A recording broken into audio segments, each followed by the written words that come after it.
The King of Wars, Revelation about War and Peace, Part 3 of 7, on Between Master and Disciples, given in English on June 10, 2024. Warning: sensitive images.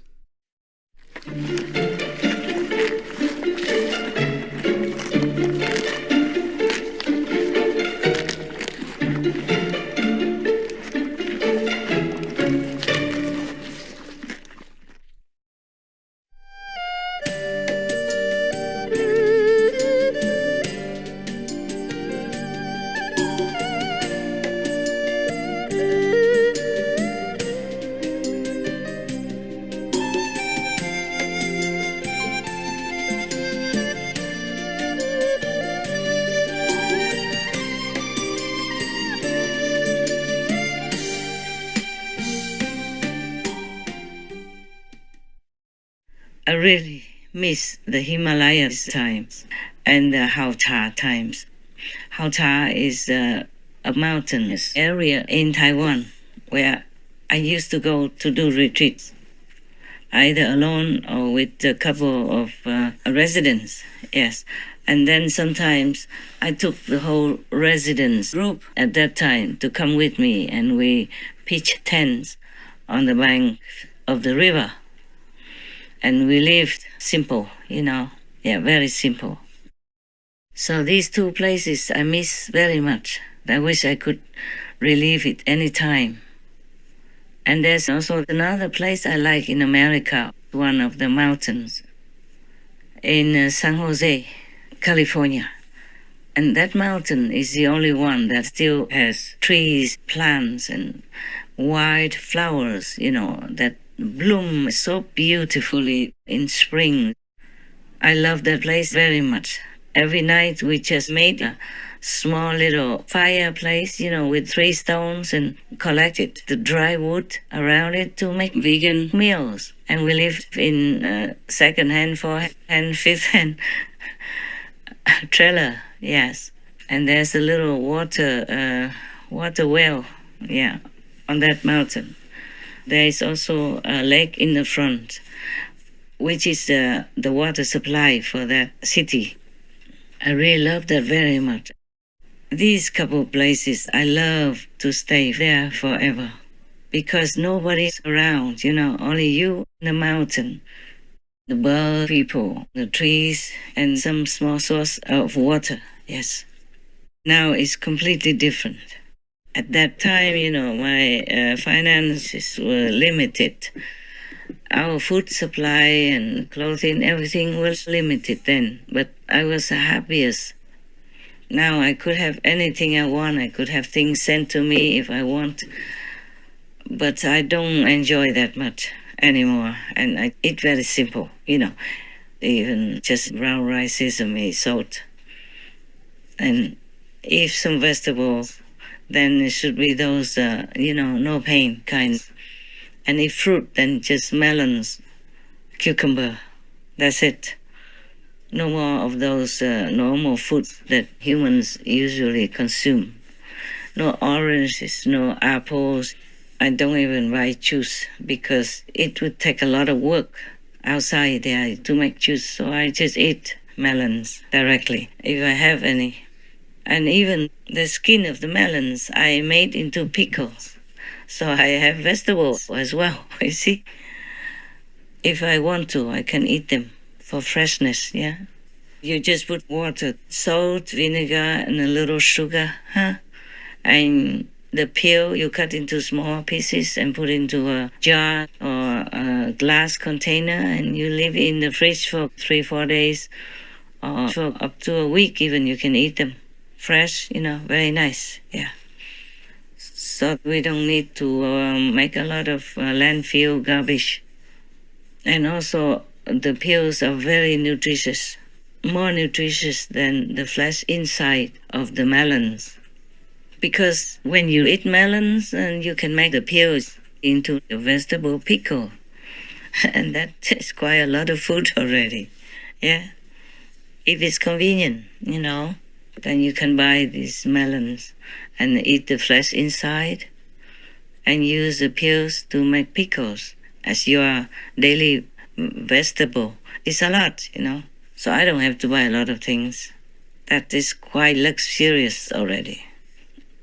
And life can be more contented that way.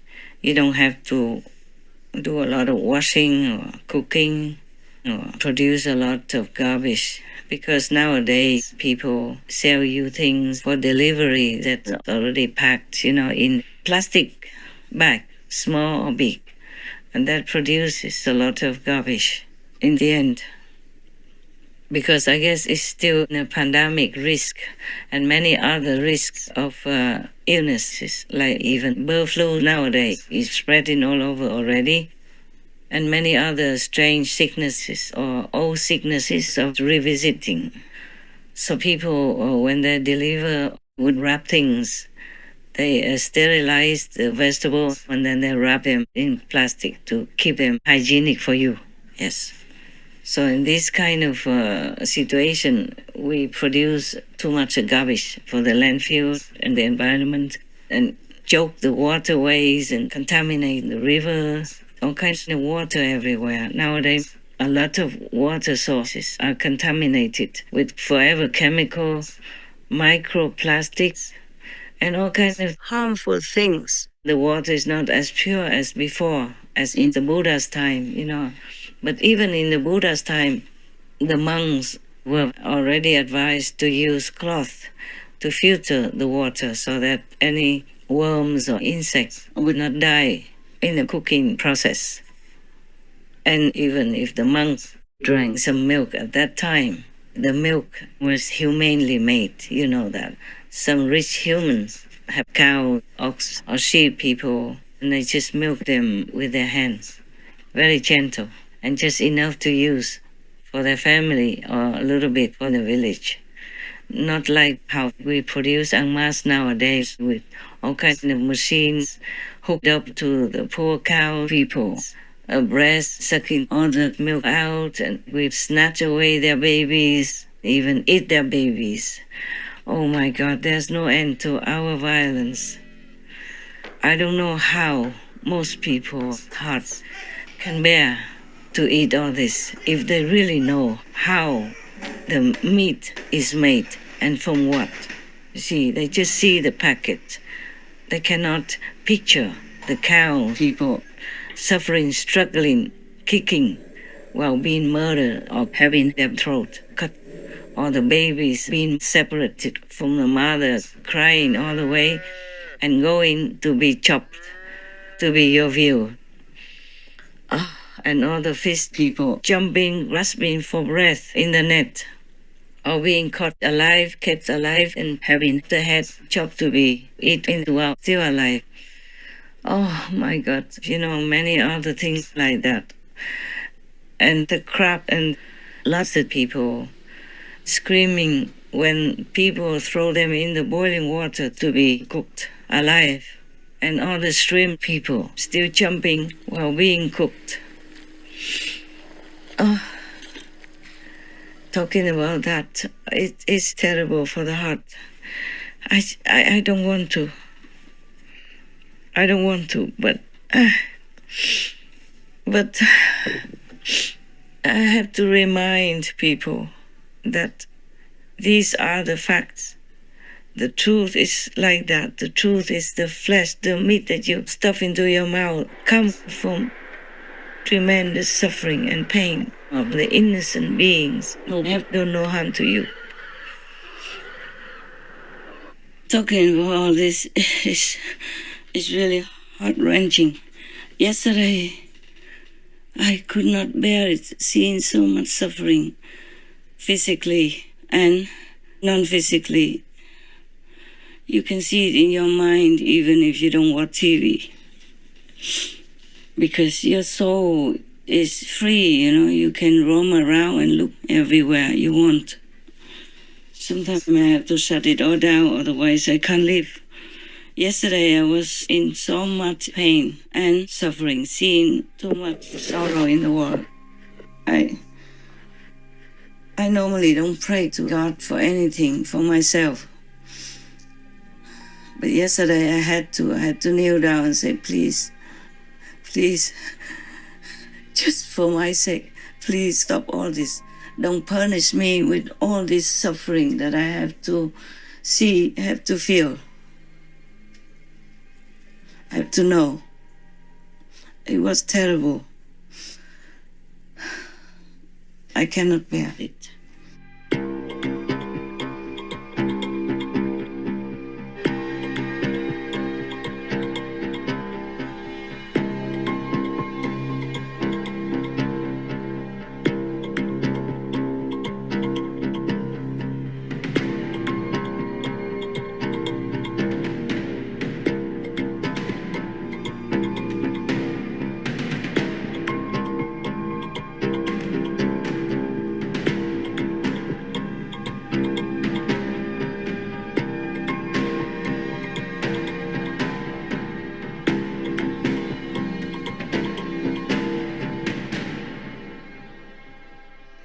But you see, we are the ones who create all this. We are the masters that could stop all this.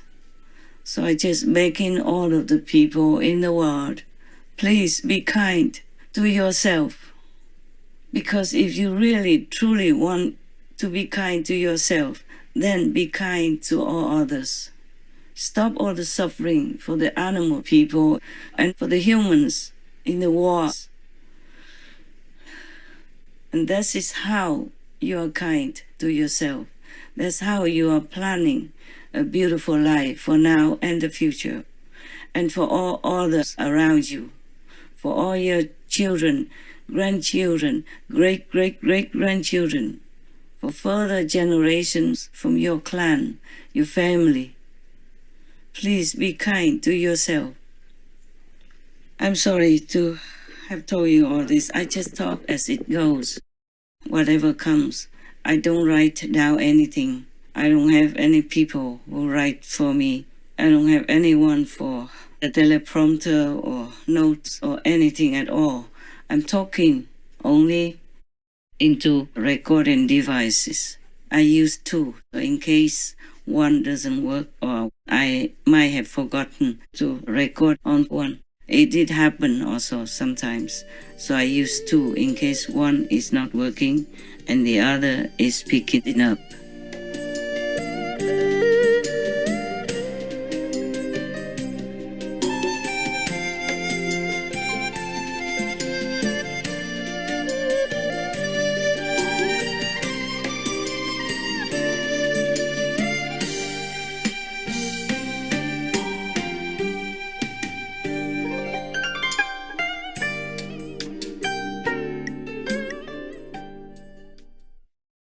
Supreme Master Ching Hai, vegan, is a world-renowned spiritual teacher, humanitarian, and artist. To learn more about her compassionate life and teachings, please visit suprememastertv.com/master.